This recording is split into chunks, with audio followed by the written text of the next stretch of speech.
Hi, my name is Tammy, and this is Health Evolution. I am currently a nutrition student getting my master's in nutrition education and human performance.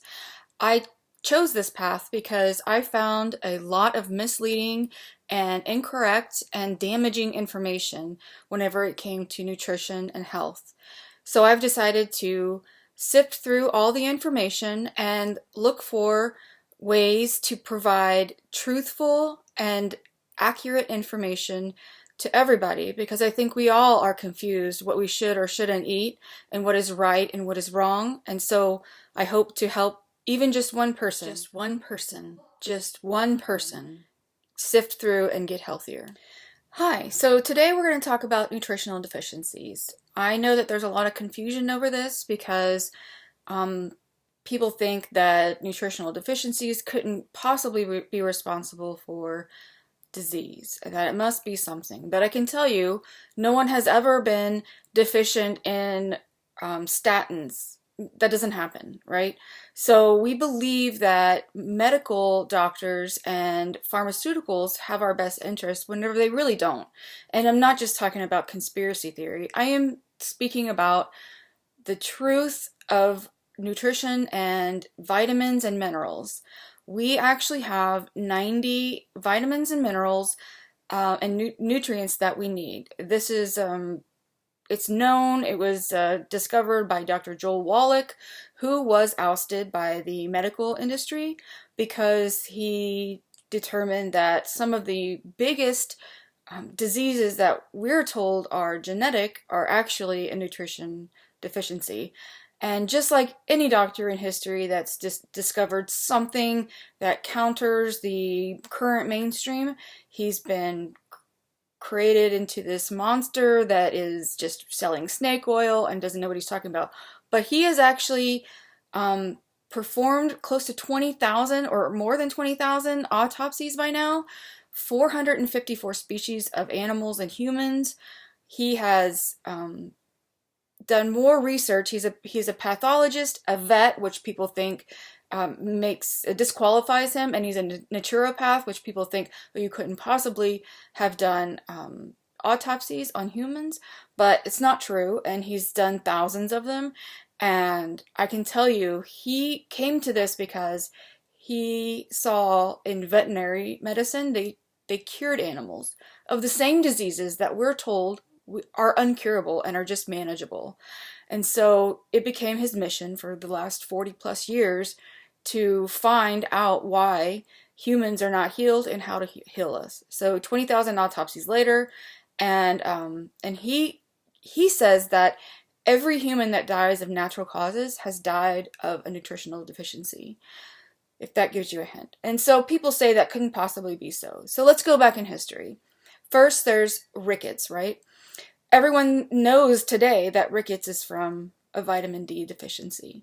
But whenever people didn't know what it was from, it became so commonplace that the twisted bones and legs of people suffering from rickets were considered normal and a normal part of possible life, just like dementia or arthritis or obesity.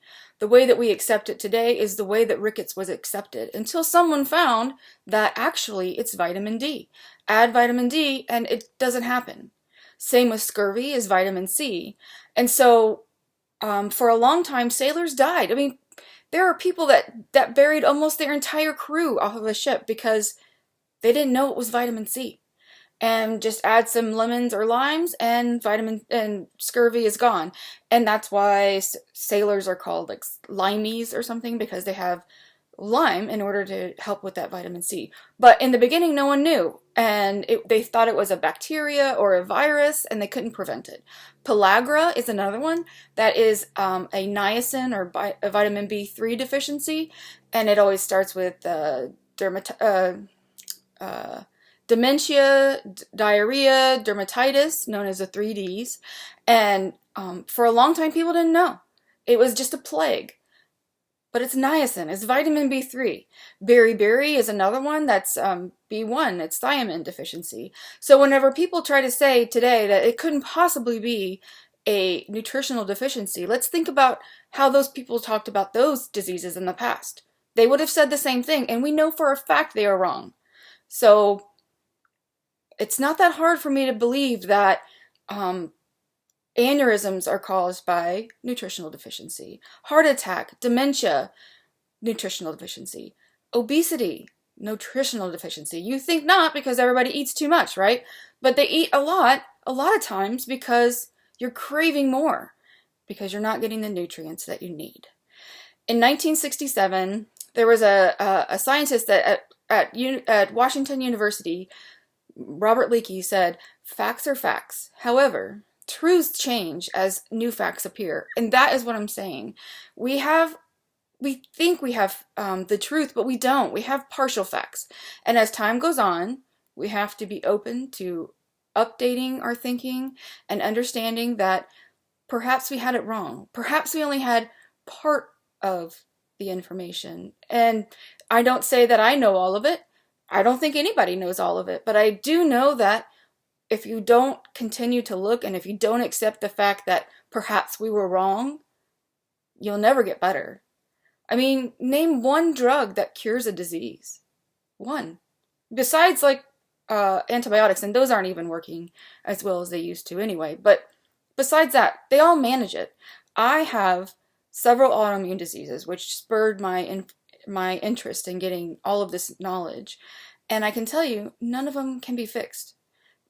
Autoimmune diseases are manageable, not fixable, according to mainstream medical. But I can tell you that the more I look into it, the more I find that with the right nutrition and the right deficiencies corrected, I think maybe it is treatable. And that's my journey, and I hope to share it with everybody. Thanks everybody for listening. I'm looking forward to next time. We'll talk about studies. I like to provide data and hard facts so that you can make your own decisions about what you think is curable and what you think is not.